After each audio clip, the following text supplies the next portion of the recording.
Hello students, welcome to our channel. हम जो NCERT exemplar problems कर रहे हैं, जिसमें हमने फर्स्ट चैप्टर को कर लिया है द लिविंग वर्ड को 11th क्लास एनसीईआरटी एग्जाम्पलर को सॉल्व कर रहे हैं। आज हम उसी में दूसरे चैप्टर को लेंगे जो कि है biological classification. NCERT exemplar solve करना आपके लिए बहुत ज़्यादा इंपॉर्टेंट है। अगर आप नीट एस्पिरेंट है तो जो क्वेश्चन आउट ऑफ बॉक्स आता है, जो हमें लगता है कि वो एनसीईआरटी के बाहर है, वो यहीं से बनता है, इन्हीं के कॉन्सेप्ट पे बनता है। ठीक है, तो हम कॉन्सेप्ट को समझते हुए कि ऑप्शन को देखते हुए अच्छे से एनसीईआरटी एग्जाम्पलर को सॉल्व करेंगे। अगर आप इस चैनल पर नए हैं तो चैनल को सब्सक्राइब कीजिए, इसे दूसरों के साथ शेयर कीजिए, वीडियो को लाइक करना बिल्कुल भी ना भूलें। अगर आपने एनसीईआरटी के कॉन्सेप्ट को एक कॉन्सेप्ट को अच्छे से समझना है तो आप हमारे दूसरे चैनल पर जा सकते हैं, माही बायोलॉजी क्लासेस। वहाँ हम एनसीईआरटी को अच्छे से कवर कर रहे हैं, एक एक पॉइंट को कवर करेंगे। साथ ही हम इस चैनल पर 10,000 प्लस क्वेश्चन सीरीज़ को भी कवर करेंगे, जिसके बाहर क्वेश्चन बनाना मुझे ऐसा लगता है कि इम्पॉसिबल सी चीज़ है। ठीक है, तो वो बेहद इंपॉर्टेंट हो जाती है। जब आप नीट का एग्ज़ाम देंगे अपना, तब आपको उसका बेनिफिट खुद से पता लग जाएगा। चलिए फिर शुरू करते हैं आज का वीडियो। हम अपनी एनसीईआरटी एग्जाम्पलर में सेकेंड चैप्टर पर हैं, जो कि है बायोलॉजिकल क्लासिफिकेशन। देखिए, फर्स्ट क्वेश्चन दे रखा है, चैप्टर 2 है biological classification. Multiple choice question को कर रहे हैं। फर्स्ट क्वेश्चन दे रखा है, बहुत ही ज़्यादा सिंपल क्वेश्चन, सब इसका आंसर खुद से हिट कर सकते हैं। All eukaryotic organism belong to, सभी यूकैरियोटिक यूनिसेल्युलर ऑर्गेनिज्म बिलोंग करते हैं। तो हमें पता है कि वो प्रोटिस्टा को बिलोंग करते हैं। हमने 5 किंगडम क्लासिफिकेशन को देखा है। 5 किंगडम क्लासिफिकेशन में आर एच बीटेकर ने 1969 में दिया था, जिसमें 5 किंगडम को शामिल किया गया था, Monera, protista, fungi, Plantae, Animalia. सभी प्रोकैरियोटिक को हम रखते हैं किंगडम मोनेरा के अंदर, उनको यूनिसेल्युलर ही कंसीडर करते हैं हम। यूनिसेल्युलर ही होते हैं, वो फिलामेंटर या सेल क्लस्टर हो सकते हैं, बट वहाँ पर मल्टी सेल्युलर नहीं होते, इसलिए हम उनको यूनिसेल्युलर ही बोलते हैं। बाकी के जो 4 किंगडम हैं उनके अंदर यूकैरियोटिक रखे गए हैं। अब उनमें कैसे प्लेस किया गया है, अगर हम देखें, सभी यूकैरियोटिक यूनिसेल्युलर को हम रखते हैं किंगडम प्रोटिस्टा के अंदर। मतलब फिर अगर हमसे कोई ये क्वेश्चन करता है कि मल्टी सेल्युलर यूकैरियोटिक के अंदर कितने किंगडम शामिल हैं, कितने किंगडम में रखा गया है, तो उसके लिए 3 किंगडम है, kingdom Plantae, kingdom fungi, kingdom Animalia, जहाँ पर हम यूकैरियोटिक मल्टी सेल्युलर बहुकोशिकीय जीवों को रखते हैं। यहाँ के लिए जो हमारा करेक्ट ऑप्शन है वो है ऑप्शन बी। ठीक है, नेक्स्ट क्वेश्चन देखते हैं हमारा। 5 kingdom classification was proposed bye, तो 5 किंगडम क्लासिफिकेशन को किसने दिया था, अभी मैंने आपको बताया, आर एच बीटेकर ने दिया था 1969 में, जो कि बहुत इंपॉर्टेंट है।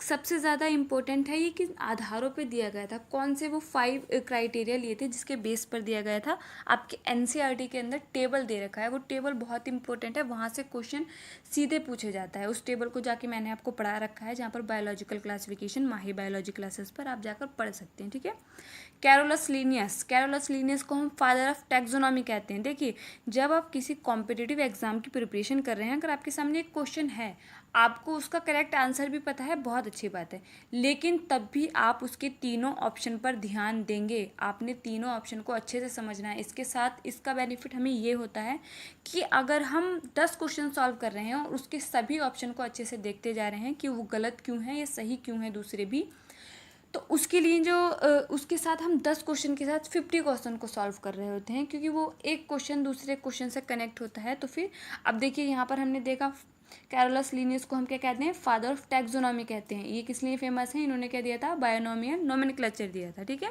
बायोनोमियल नोमेनक्लेचर क्या शो करता है, एक जीव के जीनस को शो करता है और स्पीसीज को शो करता है। ठीक है, आर रॉक्सबर्ग तो ये ऐसे शायद रेयर उन्होंने या मिसप्रिंट हुआ हो, डब्लू रॉक्सबर्ग है।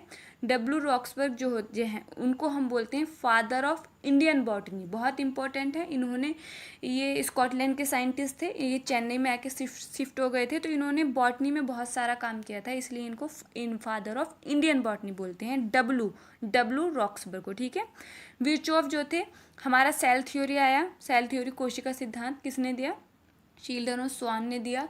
उन्होंने बताया कि सेल जो होती है स्ट्रक्चर एंड फंक्शन यूनिट होती है ऑल लिविंग ऑर्गेनिज्म की, लेकिन वो ये नहीं, उन्होंने सेल थ्योरी ये एक्सप्लेन नहीं करता था।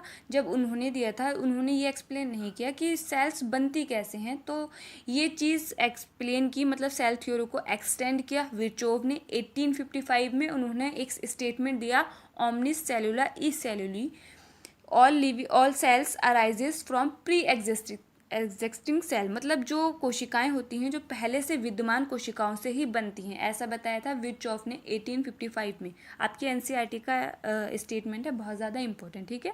हमें चारों के बारे में पता चल गया, लेकिन इस क्वेश्चन के लिए हमारा करेक्ट ऑप्शन है ए, R.H. व्हिटेकर। नेक्स्ट क्वेश्चन देखते हैं। Organism living in salty areas are called methanogens. Methanogens, अब मिथेनोजेंस के बारे में देख लेते हैं। हेलोफाइल्स, हीलियोफाइल्स और थर्मो एसिडोफाइल्स। देखिए मिथेनोजन जो होते हैं, जन का मतलब होता है, ये जो जन दे रखा है इसका मतलब होता है उत्पन्न करने वाले, प्रोड्यूस करने वाले, मतलब जो मिथेन को प्रोड्यूस करेंगे उनको हम बोलेंगे मिथेनोजन। मिथेनोजन मिलते हैं जो कैटल्स वगैरह होते हैं उनके कंपाउंड स्टमक में भी मिलते हैं, संयुक्त अमाशय के अंदर भी मिलते हैं, जो उनका डंग वगैरह होते हैं उसमें मिथेनोजन उत्पन्न होते हैं उसके अंदर, और वो क्या करते हैं, मिथेन को उत्पन्न करते हैं, ठीक है। क्वेश्चन ऐसे ही सीधे पूछे गए हैं मिथेनोजेंस। और ये क्या है, ये आर्की बैक्टीरिया की एक कैटेगरी है। आर्की बैक्टीरिया को हम 3 में डिवाइड करते हैं, मिथेनोजेंस, हेलोफाइल्स, थर्मो एसिडोफाइल्स, ठीक है। मिथेनोजन समझ में आया हमें क्या होते हैं और कहाँ मिलते हैं। मिथेन को प्रोड्यूस करने वाले मिथेनोजेंस होते हैं, कहाँ मिलते हैं, कैटल्स वगैरह जो होते हैं उनके कंपाउंड स्टमक में, उनका डंग वगैरह जो होते हैं उसमें पाए जाते हैं, और ये क्या करते हैं, मिथेन को उत्पन्न करते हैं, ठीक है। नेक्स्ट देखिए, दूसरा है ऑप्शन हमारा हेलोफाइल्स। फाइल्स का मतलब होता है, फाइल्स का मतलब होता है लविंग, और हेलो का मतलब होता है सॉल्टी, मतलब सॉल्ट लविंग उसको बोलते हैं हम हेलोफाइल्स। तो हमारा जो करेक्ट ऑप्शन है वो तो हमें मिल गया, जो salt organism living in salty areas are called, तो वो है हमारे हेलोफाइल्स। इस क्वेश्चन के लिए जो हमारा करेक्ट ऑप्शन है वो है हमारा बी। अब थर्ड ऑप्शन को भी देख लेते हैं। थर्ड ऑप्शन क्या दे रखा है। थर्ड ऑप्शन है हेलियोफाइट्स। तो हेलियोफाइट्स ऐसे प्लांट होते हैं जो हाई लाइट इंटेंसिटी, उच्च प्रकाशीय तीव्रता में ग्रो करते हैं, उनको हम बोलते हैं हेलियोफाइट्स। ध्यान रखना है, सब आपने नोट करना है जो भी आपको बताया जा रहा है, ठीक है। हेलियोफाइट्स के होते हैं, ऐसे प्लांट्स होते हैं जो हाई लाइट इंटेंसिटी में ग्रो करते हैं। थर्मो एसिडोफाइल्स, ऐसे बैक्टीरिया, ऐसे आर्की बैक्टीरिया जहाँ पर टेम्परेचर ज़्यादा होता है, एसिडिक मीडियम होता है, वो वहाँ पर ग्रो करते हैं, उनको बोलते हैं थर्मो एसिडोफाइल्स। तो ये सभी प्रोकैरियोटिक हैं। प्रोकैरियोटिक में देखिए, प्रोकैरियोटिक हैं उनको 2 में डिवाइड किया। एक साइंटिस्ट थे कार्ल बूच। कार्ल बूच बहुत फेमस हैं। अब आपका डोमेन सिस्टम जो है उसको एनसीईआरटी में जगह दी गई है, मतलब वहाँ से क्वेश्चन पिक हो सकता है आपके कॉन्सेप्ट के ऊपर। देखिए 5 किंगडम क्लासिफिकेशन हम पढ़ते हैं, 5 किंगडम होते हैं, लेकिन कार्ल बूच का ऐसा मानना है कि किंगडम से भी ऊपर उन्होंने डोमेन को रखा है। उन्होंने कहा है डोमेन होते हैं किंगडम से ऊपर। उन्होंने जो आर्की बैक्टीरिया को होता है उनको बैक्टीरिया से ही अलग किया है, उनके कुछ लक्षणों के आधार पर। जैसे जैसे हम क्वेश्चन सीरीज में आगे बढ़ेंगे वो मैं आपको सब बता दूंगी, ठीक है। यहाँ पर जो करेक्ट ऑप्शन है वो हमारा है बी। हमें ध्यान रखना है मेथेनोजेंस, हेलोफाइल्स, थर्मो एसिडोफाइल्स के होते हैं, आर्की बैक्टीरिया होते हैं, और हेलियोफाइट्स के होते हैं, ऐसे प्लांट्स होते हैं जो हाई लाइट इंटेंसिटी में ग्रो करते हैं। नेक्स्ट क्वेश्चन देखते हैं हमारा। Naked cytoplasm, multinucleated and saprophytic are the characteristic of naked cytoplasm. Naked cytoplasm का मतलब है यहाँ पर कि उधर कोशिका भित्ति नहीं है, सेल वॉल नहीं है, वहाँ पर क्या है, सिर्फ सेल मेम्ब्रेन है। और मल्टी न्यूक्लिएटेड का मतलब है या तो सेल आपस में फ्यूज़ हो गई हैं, उनके न्यूक्लियस ने फ्यूज़ करके कॉमन मीडियम में आ गए हैं, या उनमें मल्टी न्यूक्लिएट कंडीशन है। सेप्रोफाइट जो डेड और डिके मैटर पर ग्रो करते हैं उनको हम सेप्रोफाइटिक बोलते हैं। ये किसका करेक्टरिस्टिक है ये बताना है। तो इसके लिए जो यहाँ पर जो करेक्ट ऑप्शन होगा वो होगा हमारा, वेट अ मिनट, वो है हमारा स्लाइम मोड्स। स्लाइम मोड्स जो होते हैं उनको प्रोटिस्टा के अंदर रखा गया है। ये क्या होते हैं, ये जेली समान ऑर्गेनिज्म होते हैं। जैसे जेली, वो टॉफ़ी आती है जेली करके, आप जेली खाते हैं, उसके समान ऑर्गेनिज्म होते हैं, और ये ऐसे होते हैं डेड और डिके मैटर पर ग्रो करते हैं, इनमें सेल वॉल नहीं होती है। तो ये क्या करते हैं, अगर कहीं पर स्लाइम मोड्स प्रेजेंट हैं तो वो वहाँ पर अपना ग्रो करता जाता है और मैटर को वहाँ पर रिसाइकलिंग करता जाता है। ये बहुत अच्छे डिकम्पोजर होते हैं। तो ये क्या होते हैं, स्लाइम मोड्स होते हैं जिनको प्रोटिस्टा के अंदर रखा है। मोनेरा में हमें पता है सभी प्रोकैरियोटिक होते हैं। वहाँ पर क्या होता है, प्रोकैरियोटिक होते हैं, वहाँ पर नेकेड न्यूक्लिक एसिड होता है, न्यूक्लियस मटेरियल जो होता है वो होता है नेकेड, और वहाँ पर न्यूक्लियस में हिस्टोन प्रोटीन भी नहीं होती है। प्रोटिस्टा हमने देखा अभी यूनिसेल्युलर सभी ऑर्गेनिज्म को प्रोटिस्टा के अंदर रखा है, भले ही वो यूकैरियोटिक एल्गी हो, यूकैरियोटिक प्लांट हो, यूकैरियोटिक एनिमल हो, जो भी हो उसको किंगडम प्रोटिस्टा के अंदर रखते हैं। ठीक है। फंजाई मल्टी सेल्यूलर होता है और एक अलग से किंगडम है फंजाई के लिए। पहले इनको कहाँ देखा गया था, प्लांट्स के अंदर रखा गया था क्योंकि इनमें सेल वॉल होती है। ठीक है, तो इसके लिए करेक्ट ऑप्शन है वो है हमारा डी। नेक्स्ट क्वेश्चन देखते हैं। An association between roots of higher plants and fungi is called. Association बताना है, roots of higher plants and fungi is called. Higher plants की जड़ों के साथ फंजाई का जो एसोसिएशन होता है उसको क्या बोलते हैं, तो उसको हम बोलते हैं माइकोराइजा। उसको बोलेंगे माइकोराइजा। माइको का मतलब होता है, देखिए बायोलॉजी में आपकी टर्मिनोलॉजी अच्छी हो तो आपकी 50% तक तो बायोलॉजी ऐसे ही अच्छी हो जाती है। फंजाई, माइको का मतलब होता है फंजाई, माइकोलॉजी हम बोलते हैं स्टडी ऑफ फंजाई। राइजा वर्ड जो आया उसका मतलब होता है जड़े, रूट। तो यहाँ पर माइकोराइजा सीधे से समझ आया था। इसको हायर प्लांट्स के एसोसिएशन को हम बोलते हैं माइकोराइजा। यहाँ पर क्या होता है, जिनमें हेयर रूट्स नहीं होते हैं वहाँ पर ये न्यूट्रिशन का काम करते हैं। ये हेयर रूट्स के समान न्यूट्रिशन का काम करते हैं, प्लांट्स को न्यूट्रिशन प्रोवाइड करते हैं। ठीक है, जिस मिनरल का न्यूट्रिशन प्रोवाइड करते हैं ज़्यादातर वो फास्फेट का अपटेक करते हैं, फास्फेट का न्यूट्रिशन प्रोवाइड करते हैं। ठीक है, ये 2 टाइप्स का होता है। एक को हम बोलते हैं वैम मतलब जड़ों के अंदर की तरफ हो जाता है, वैन वाला VAM, वेसिकुलर, अर्वेस्किकुलर माइकोराइजा, और जो बाहर की तरफ होता है जड़ों को उसको बोलते हैं शीथिंग माइकोराइजा। ठीक है, 2 टाइप्स का होता है। अब दूसरे ऑप्शन पर भी बात कर लेते हैं। देखिए फर्स्ट ऑप्शन दे रखा है आपका लाइकेन। लाइकेन क्या होता है, लाइकेन जो होते हैं ये एसोसिएशन होते हैं बिटवीन फंजाई एंड एल्गी। ठीक है, एल्गी का जो पार्टनर होता है उसको हम बोलते हैं फाइकोबियॉन्ट, क्योंकि स्टडी ऑफ एल्गी क्या बोलते हैं, फाइकोलॉजी। और जो आपका फंजाई का होता है उसको बोलते हैं mycobiont, study of fungi is mycology. ठीक है, यहाँ पर लाइकेन की एक अच्छी बात ये है कि लाइकेन जो होते हैं वो वायु प्रदूषण जो होता है, एयर पॉल्यूशन, उसके बहुत अच्छे इंडिकेटर होते हैं। स्पेशली जो SO2 का होता है वहाँ पर ये ग्रो नहीं करते हैं। अगर किसी एरिया में लाइकेन है और वो अचानक से उनकी संख्या कम हो रही है, मतलब वहाँ पर SO2 का पॉल्यूशन आ गया है, ये पॉल्यूशन को टॉलरेट नहीं कर सकते। ठीक है, और ये लाइकेन जो होते हैं ये अनुक्रमण में भी बहुत अच्छी भूमिका निभाते हैं। मतलब कहीं पर फॉरेस्ट बनाना हो पूरा तो सबसे पहले जो उगेगा वो लाइकेन होंगे। ठीक है, दूसरा ऑप्शन दे रखा है फर्न क्या होते हैं, टेरिडोफाइट्स होते हैं। टेरिडोफाइट्स के बारे में हम एक स्पेशल चीज़ जानते हैं कि सबसे पहले जो वेस्कुलर बंडल, संवहनी बंडल जो बना थे, संवहन तंत्र जो बना था, सबसे पहले टेरिडोफाइट्स में ही विकसित हुआ था। ठीक है, माइकोराइजा हमें पता चला। ब्लू ग्रीन एल्गी के होते हैं, नीले हरे शैवाल के होते हैं, ये साइनोबैक्टीरिया होते हैं, एक तरह के बैक्टीरिया जिन्होंने सबसे पहले ऑक्सीजेनिक फोटोसिंथेसिस किया था। ये मैंने आपको लास्ट वीडियो में बता रखा है।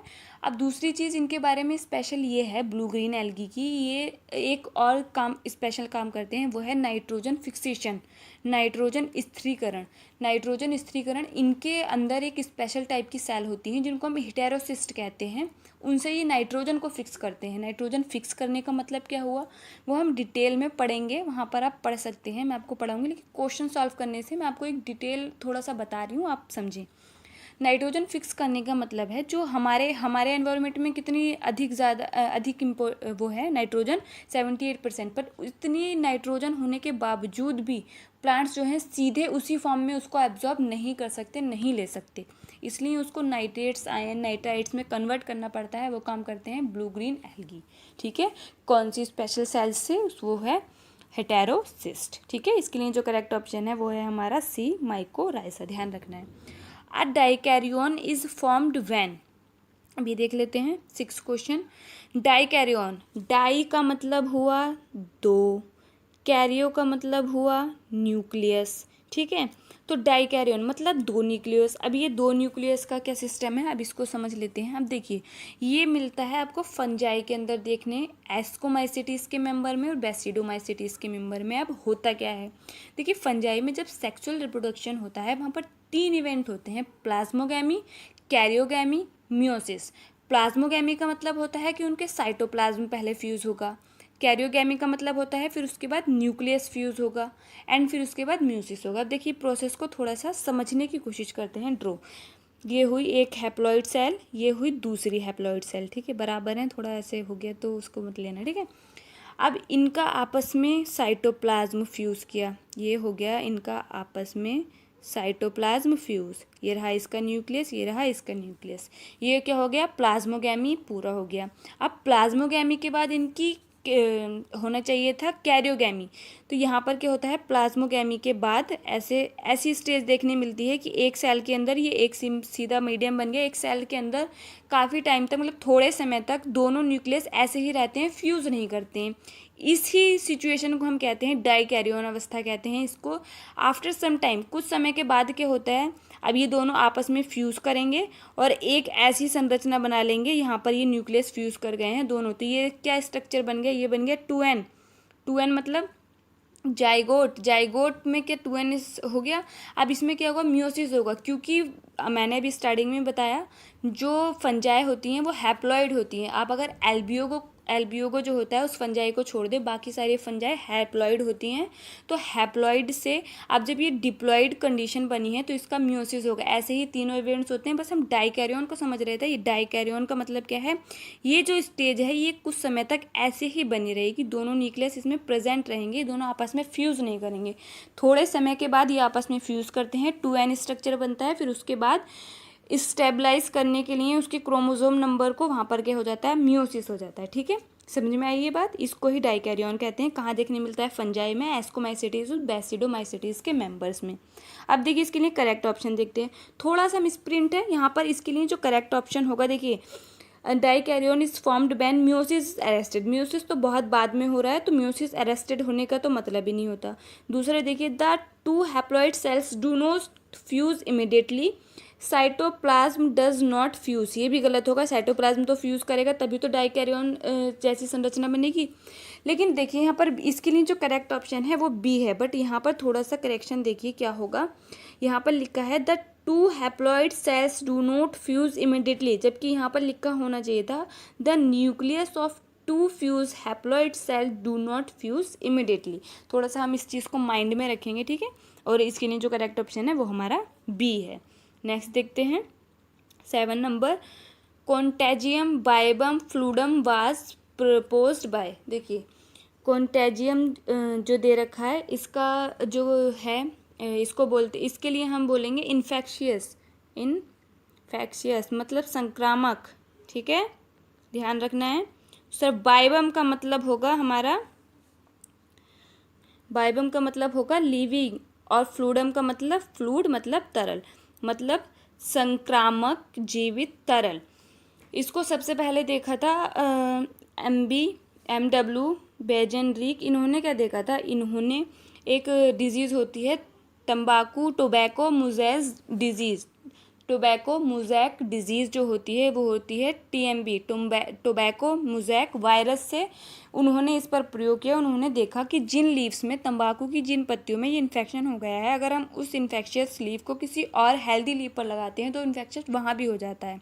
इसलिए इसको बोला गया था कंटेजियम वाइबम फ्लूड, मतलब संक्रामक जीवित तरल, ठीक है, इस चीज़ का ध्यान रखना है। और यहाँ पर जो दूसरे ऑप्शन दे रखे हैं उनको देखिए, यहाँ पर देखिए आपका ऑप्शन दे रखा है इवानोवस्की। तो इवानोवस्की ने सबसे पहले वायरस की खोज की थी। इवानोवस्की ने, स्टैनले ने उसके लिए उसको क्रिस्टलाइज किया था कि उनको क्रिस्टल भी बनाए जा सकते हैं। रॉबर्ट हुक जो हैं उन्होंने क्या किया था, कोशिका की खोज की थी 1965 में, ठीक है। लेकिन इसके लिए जो करेक्ट ऑप्शन है वो है हमारा बी, ध्यान रखना है। नेक्स्ट क्वेश्चन की तरफ बढ़ते हैं। एसोसिएशन बिटवीन माइकोबियोंट एंड फाइकोबियोंट आर, मैंने अभी आपको बताया था माइकोबियोंट और फाइकोबियोंट का एसोसिएशन किस में होता है, लाइकेन में होता है। तो इसके लिए करेक्ट ऑप्शन हमारा थर्ड हो जाएगा। बाकी देखिए माइकोराइजा हमने देख लिया, रूट हमें पता है, ब्लू ग्रीन एल्गी हमने देख लिया, ठीक है। नेक्स्ट क्वेश्चन को देखते हैं। नेक्स्ट क्वेश्चन है हमारा, different between virus and viroids are. Virus क्या होते हैं, ए सेल्यूलर होते हैं, और इनमें क्या होता है, इनमें या तो इन्फेक्शियस जो इनका इन्फेक्शियस एजेंट होता है वो होता है इनका डीएनए, मतलब इनका न्यूक्लिक एसिड। अब वो आरएनए भी हो सकता है और डीएनए भी हो सकता है। किसी भी वायरस में डीएनए और आरएनए एक साथ नहीं होते हैं, ठीक है। अब देखिए जैसे वायरस का ये होता है प्रोटीन कोड, वायरस में होता है प्रोटीन कोड। इनको छोटी छोटी इकाइयाँ बनाती हैं, ऐसे पूरा छोटी छोटी होती हैं, थोड़ा यहाँ पर ये बड़ा दिख रहा है, ठीक है। इसको बोलते हैं हम कैप्सोमियर। जो प्रोटीन कोड होता है उसको बोलते हैं कैप्सिड, और जो उसको इकाइयाँ बनाती हैं उसको बोलते हैं कैप्सोमियर। ये होता है इनका न्यूक्लिक एसिड, जो भी हो, डीएनए हो या फिर आरएनए हो, ठीक है। तो जो इनका इन्फेक्शियस मटेरियल होता है वो इनका डीएनए होता है। जबकि अगर हम वायरॉइड की बात करें तो वायरॉइड में प्रोटीन कोड नहीं होता है, वहाँ पर होता है आरएनए। वहाँ पर इन्फेक्शियस होता है। और हम देखें कुछ ऐसी भी प्रोटीन पाई गई हैं जो इन्फेक्शन कर सकती हैं, वो होती हैं, उनको हम बोलते हैं प्रियोन्स। आपके एनसीईआरटी में दे रखा है, ठीक है। मेड काउ डिजीज़ वगैरह ये डिजीज़ भी कर सकती हैं।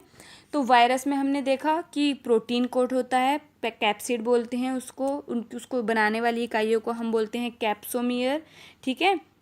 अच्छा, सबसे जो अभी चल रहा है, सबसे जिससे हम सब परेशान है, कोविड-19, उसका जो न्यूक्लिक एसिड होता है ना, वो सिंगल स्टैंडर्ड आरएनए है। ध्यान रखना है, क्वेश्चन पूछा जा सकता है, ठीक है, क्योंकि इतनी बड़ी परेशानी से हम जूझ रहे हैं तो ये क्वेश्चन बन सकता है। ध्यान रखना है, कोविड-19 जो वायरस है उसका जो न्यूक्लिक एसिड होता है वो होता है सिंगल स्टैंडर्ड आरएनए, ठीक है।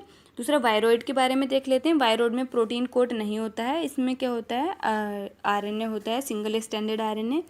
और ये इनको डायनर ने खोज किया था, वायरॉइड ने इसकी खोज की थी, डायनर ने, ठीक है।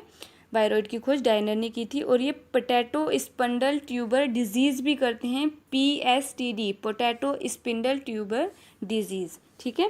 तो इसके लिए जो करेक्ट ऑप्शन होगा देखिए वो है a, absence of protein code in viroid but present in virus. Virus में होती है प्रोटीन कोड जबकि वायरॉइड में नहीं होती है, ठीक है। नेक्स्ट क्वेश्चन देखते हैं। Which respect to fungal sexual reproduction choose the correct sequence of events. तो अभी मैंने आपको बताया था क्या होता है उनके इवेंट में प्लाज्मोगैमी होती है, मतलब साइटोप्लाज्म का फ्यूजन होगा, कैरियोगैमी होती है, एंड देन म्यूसिस होती है। इस इवेंट को भी याद रखना है ऐसे सीक्वेंस में, ठीक है।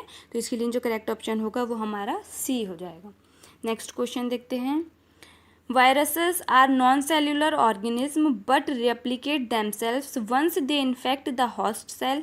To which of the following kingdom do viruses belong to? जो वायरस जो होते हैं वो मैंने आपको बताया एसेलुलर होते हैं, उनमें सेलुलर ऑर्गेनाइजेशन नहीं होता है। तो ये पूछ रहा है कि उनको किस किंगडम में रखा गया है। तो आपको मैं क्लियरली बता दूं, वायरसेस जो होते हैं और लाइकेन, वायरॉइड्स, प्रियोन्स, इनको किसी को भी हमने उसमें 5 जगत वर्गीकरण में कोई भी स्थान नहीं दिया है RHVT करने, ठीक है, क्योंकि वायरस के होते हैं एसेलुलर होते हैं, तो इनको कोई भी स्थान नहीं दिया गया है। तो इसके लिए करेक्ट ऑप्शन होगा none of the above. Next question देखते हैं। Members of phycomycetes are found in. तो मेंबर्स ऑफ फाइकोमाइसेटीज का बताना है कि वो कहाँ मिलते हैं। तो आपको बताऊं, वो एक्वाटिक हैबिटेट्स में भी मिलते हैं, डिकेइंग वुड पर भी मिलते हैं, मॉइस्ट एंड डैम्प प्लेसेस पर भी मिलते हैं, एंड ऑब्लिगेट पैरासाइट्स भी होते हैं कुछ प्लांट्स पर, ठीक है। तो इसके लिए जो करेक्ट ऑप्शन होगा वो हमारा डी होगा, मतलब जो ऑप्शन आपको दे रखे हैं वहाँ पर फाइकोमाइसेटीज एवरीवेयर मिलते हैं, मतलब ये क्या हुए, ये सर्वव्यापी हुए, हर जगह पर मिलने वाले, ठीक है। ये थे हमारे एनसीईआरटी एग्जाम्पलर के क्वेश्चन, ठीक है। हम ऐसे ही सीक्वेंस वाइज करते जाएंगे अपने कॉन्सेप्ट को बिल्डअप करने के लिए। एक एक चीज़ को देखना बेहद इंपॉर्टेंट है। हमारा लक्ष्य कोई छोटा नहीं है, हमारा लक्ष्य बड़ा है। तो हमें हर दिन मेहनत करनी है, हर दिन मोटिवेट रहना है, कॉन्फिडेंस रहना है। बहुत से लोग मिलेंगे निगेटिविटी फैलाने वाले, तो हमने उनकी बात पर ध्यान नहीं देना है। हमने अपनी मेहनत करनी है, अपने एफर्ट दिखाने हैं। जब हम खुद से मेहनत करते हैं, दूसरों की बिना कोई चिंता, फल की चिंता किए बिना आप मेहनत करते जाइए, फल अच्छा मिलेगा। ठीक है, हम मिलते हैं हमारी नेक्स्ट वीडियो में। तब तक के लिए पढ़ते रहिए। Thank you.